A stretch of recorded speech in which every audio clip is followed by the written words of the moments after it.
ఇది మా సమస్య. నాకు విద్యార్థులకు మధ్య బార్ కౌన్సిల్ జోక్యం అనవసరం.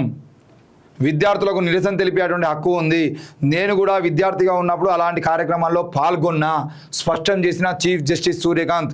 విద్యార్థులు అధ్యాపకులపై ఇలాంటి చర్యలు వద్దని బీసీఐ రాష్ట్రాల బార్ కౌన్సిల్కు ఆదేశం. బీసీఐకి ఇలా ఆదేశించేటువంటి అధికారం ఉందా? మా ఎగ్జిక్యూటివ్ కమిటీలో చర్చించాక బీసీఐ ఆదేశాలపై స్పందిస్తాం. NALSAR VC. Bar council Manan Kumar సొంత ఆస్తి కాదు. సుప్రీం బార్ అసోసియేషన్ ఆగ్రహం. 12 ఏళ్లకు పైగా ఇలా కొనసాగుతున్నారని ప్రశ్న. ఎస్, నేను ఇదే అడుగుతున్నా. నిన్న మార్నింగ్ న్యూస్లో కూడా జైనం మనం. బార్ కౌన్సిల్ ఆఫ్ ఇండియా అనేది ఏం చేస్తుంది? ఏం చేయాలి? ఒక స్వతంత్ర ప్రతిపత్తి కలిగినటువంటి ఆ యూనివర్సిటీలలోకి, ఒక విద్యా సంస్థల్లోకి జోక్యం చేసుకున్నటువంటి హక్కు మీకు ఎవరిచ్చారు? బార్ కౌన్సిల్ ఆఫ్ ఇండియా అనేది సిజేఐని ప్రశ్నిస్తే మీరు ఎట్లా మాట్లాడతారు? సిజేఐని ప్రశ్నించే అధికారం ఈ దేశ ప్రజలకు లేదా?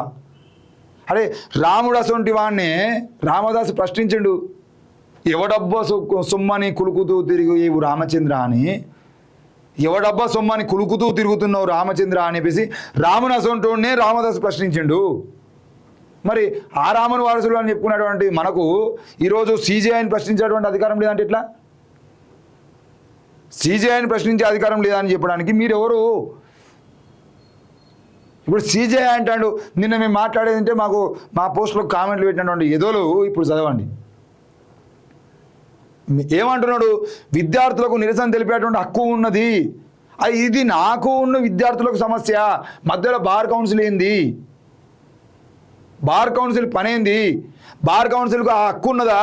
బీసీఐకి అలా ఆదేశించేటువంటి హక్కు యూనివర్సిటీ చూసుకుంటుంది కదా. యూనివర్సిటీ వీసీ ఉన్నాడు కదా. రోహిత్ వేముల లాంటి వాళ్ళు చచ్చిపోయినప్పుడు, యూనివర్సిటీలో చచ్చిపోయినప్పుడు బార్ కౌన్సిల్ ఎందుకు స్పందించలేదు? మరి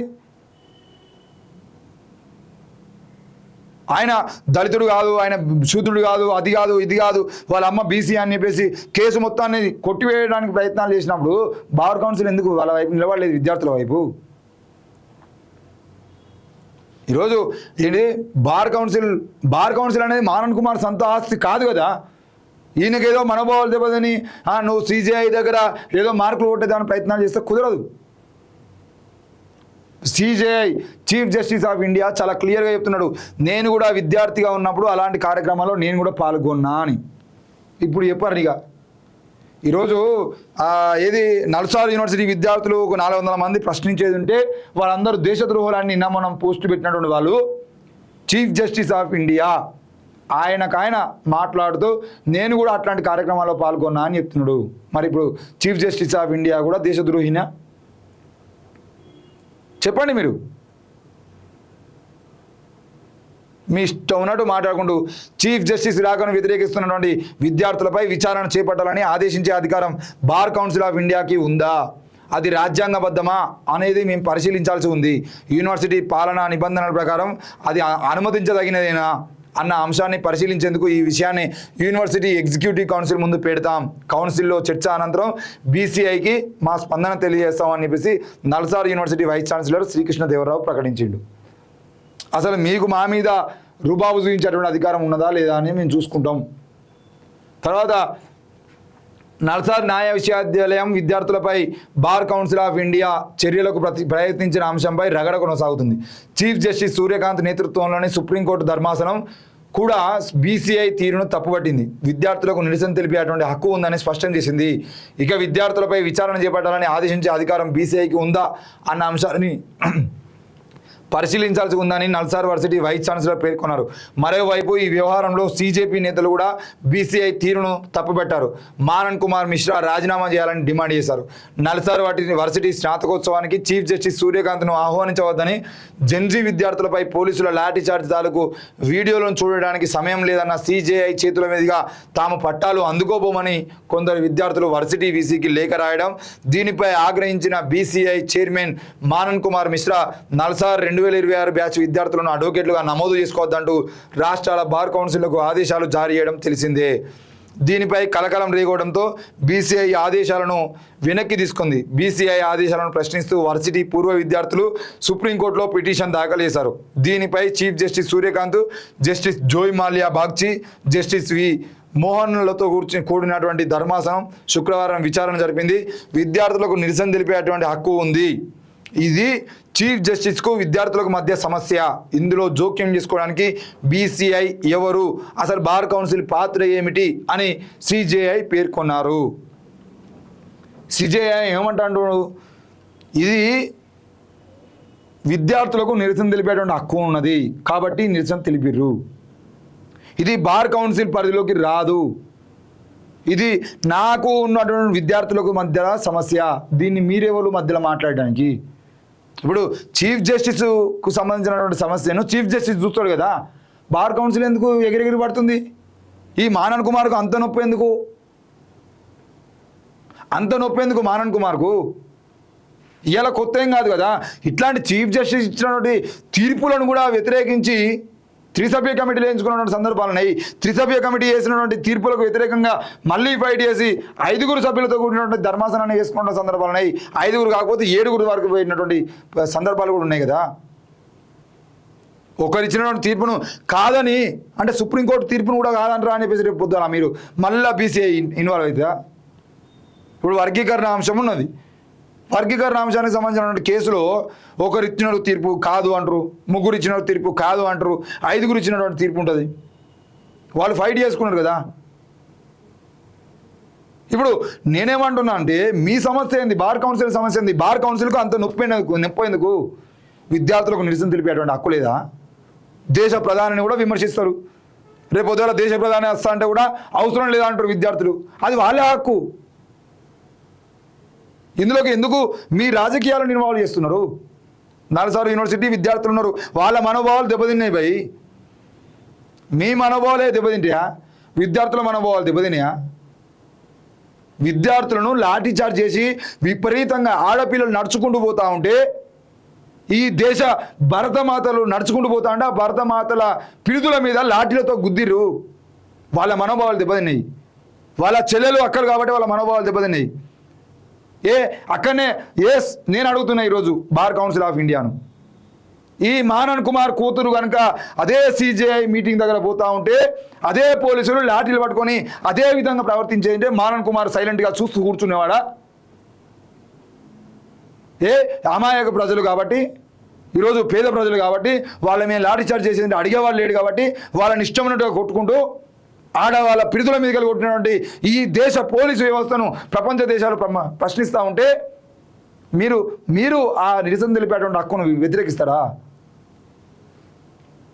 సిజేఐ కూతురో లేదంటే ఈ మంత్రుల కూతురులో లేదంటే ఈ బార్ కౌన్సిల్ ఆఫ్ ఇండియా బిడ్డలో అక్కడ ఉండేది అదే విధంగా ప్రవర్తిస్తారా విద్యార్థుల మీద? చెప్పండి, సమాధానం చెప్పండి. ఒక సిజేఐగా ఉన్నటువంటి వ్యక్తి నేను ఆ వీడియోలో చూడను అన్నప్పుడు వాళ్ళకి మనోభావాలు దెబ్బతిన్నాయి. అట్లాంటి వ్యక్తుల మీదుగా మేము అవార్డు తీసుకొని అట్లాంటి వ్యక్తుల మీదుగా మేము సర్టిఫికేట్ తీసుకున్నటువంటి కర్మ మాకు పట్టలేదు.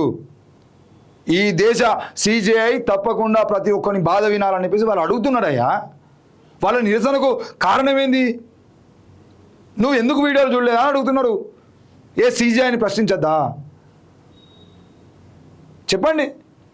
మానన్ కుమార్ బాగా ఎగిరిపోతుంది, మొత్తం ఎగిరెగిరిపడుతున్నాడు. ఆయనకేదో మొత్తం ఆయన కుటుంబ సభ్యులను ఎవడేమో అన్నట్టు. ఏం జరుగుతుంది? మానన్ కుమార్ గారు ఆలోచించుకోండి. విద్యార్థులు ఈరోజు రావద్దు అన్నారని మీరు ఇంత ఎక్స్పోజ్ చేస్తున్నారు. రేపొద్దు అలా ప్రపంచ దేశాలు చూస్తాయి ఈ సమస్యను. చీఫ్ జస్టిస్ ఆఫ్ ఇండియాను వ్యతిరేకించిన విద్యార్థులు అనే అటువంటి వార్త రేపొద్దు అలా ప్రపంచ దేశాల్లో ప్రపంచ పత్రికలో రాబోతున్నటువంటి వార్త అది. ఈ రోజుగా ఇప్పటికే చాలా నేషనల్ ఇంటర్నేషనల్ మీడియాలో దాన్ని కవర్ చేసేటువంటి ప్రయత్నం చేస్తున్నది. మీరు ఈ దేశ సిజేఐ పరువు మీరు తీస్తున్నారు ఇట్లాంటి డ్రామాలు చేసి. నిజానికి విద్యార్థులు ఏమన్నారు? విద్యార్థులు రాసినటువంటి లేఖలో ఏమున్నది చదివిరా మీరు?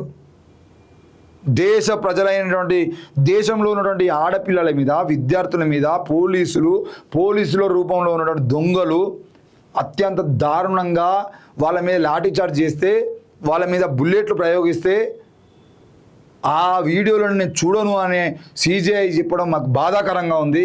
సిజేఐ గారు గౌరవంగా వాటిని చూడాల్సినటువంటి అవసరం ఉండే, చూడాల్సినటువంటి సందర్భం ఉండే, కానీ ఆయన చూడలేకపోయారు. చూడలేకపోవడం వల్ల మేము ఇబ్బంది పడతా ఉన్నాం. రేపొద్దుగా మేము తీసుకొచ్చేటువంటి కేసుల్లో కూడా మేము ఈరోజు నల్సార్ యూనివర్సిటీ చదువుకొని నల్సార్ యూనివర్సిటీలో విద్యార్థులుగా ఉన్నటువంటి మేము రేపొద్దుల అడ్వకేట్లుగా వచ్చి అడ్వకేట్లుగా ఉన్నటువంటి మేము తీసుకుపోయేటువంటి కేసుల్లో కూడా వాళ్ళు వాదనలు చేయకపోతే మేము ఆ సాక్ష్యాలు చూడము అని చెప్పేసి వాళ్ళు చెప్తే మేము ఎందుకు ఈ యూనివర్సిటీలో చదువుకోవడం అనేది వాళ్ళ ప్రశ్న. నీకు దమ్ముంటే బార్ కౌన్సిల్ ఆఫ్ ఇండియా కమిటీకి దమ్ముంటే వాటి సమాధానాలు చెప్పాలి కదా. ఇక మాట్లాడేటోళ్ళందరి మీద కేసులు పెట్టుకుంటూ పోతాం, వాళ్ళందరినీ బహిష్కరించుకుంటూ పోతాం అని అంటే ఇక రాజ్యాంగాన్ని బహిష్కరించాలి. మరి మీరు ఈ దేశ రాజ్యాంగాన్ని బహిష్కరించాలి మీరు. ఎందుకంటే రాజ్యాంగం చెప్తుంది ప్రశ్నించే హక్కు ఉన్నదని. మేము ప్రశ్నిస్తున్నాం.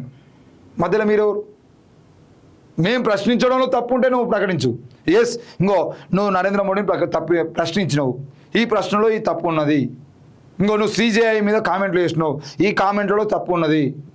మొన్న నా మీద కేసు అయింది, పొన్నం ప్రభాకర్ గారి మీద నేను ఒక వీడియో చేసేది ఉంటే సర్పంచులు ఆత్మహత్యలు చేసుకునే బాధ్యత ఎవరు, మీరు బాధ్యత వహించరా, మన నియోజకవర్గంలో సర్పంచ్ ఆత్మహత్య చేసుకున్నప్పుడు ఆ హత్య కారకుడు నువ్వే అవుతావు కదా అని చెప్పేసి నేను ఏదో వీడియోలో మాట్లాడితే ఆ చావు దగ్గర నిలబడి మాట్లాడితే మనోభావాలు దెబ్బతిన్నాయి అన్న ఎక్కేసేయింది. ఎస్, పొన్నం ప్రభాకర్ గారి మనోభావాలు దెబ్బతిన్నాయి, వాళ్ళ కార్యకర్తల మనోభావాలు దెబ్బతిన్నాయి అనుకుంటాం. అదే వ్యక్తి గురించి మాట్లాడే కాబట్టి వాళ్ళు కేసు పెట్టిరు. నేను అడిగేటువంటి ప్రశ్నలో ఏమున్నదని ఆలోచించారా మీరు? ఇప్పుడు ఎవరి మనోభావాలు దెబ్బతిన్నాయి? విద్యార్థుల మనోభావాలు దెబ్బతిన్నాయి. ఎవరి వల్ల దెబ్బతిన్నాయి?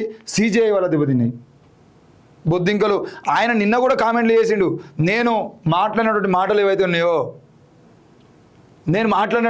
ఏవైతే ఉన్నాయో అవి తప్పుగా వక్రీకరించారు అని చెప్పేసి చాలామంది చాలా సందర్భాల్లో ఆయన చెప్పిండు. మళ్ళీ నిన్న కూడా చెప్పిండు సిజేఐ.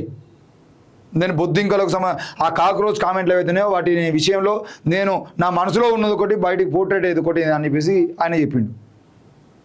కాబట్టి సిజేఐ కూడా ఆయన మాట్లాడినటువంటి మాటల్లో అసలు అర్థం వేరే ఉంది అని అంటే జనాలకు అర్థమైనటువంటి విషయం మాత్రం వాళ్ళు నిరసన తెలిపారు అనే విషయం ఆయన కూడా అర్థమైంది. ఆయనే నాకు సంబంధించిన సమస్య మీకేంది అని అడుగుతున్నప్పుడు మధ్యలో మీకేంది ఆయన ఒప్పి నాకు అర్థం కాదు. నేను ఇప్పుడు అడుగుతున్నా, మానన్ కుమార్ కూతురు కనుక ఉంటే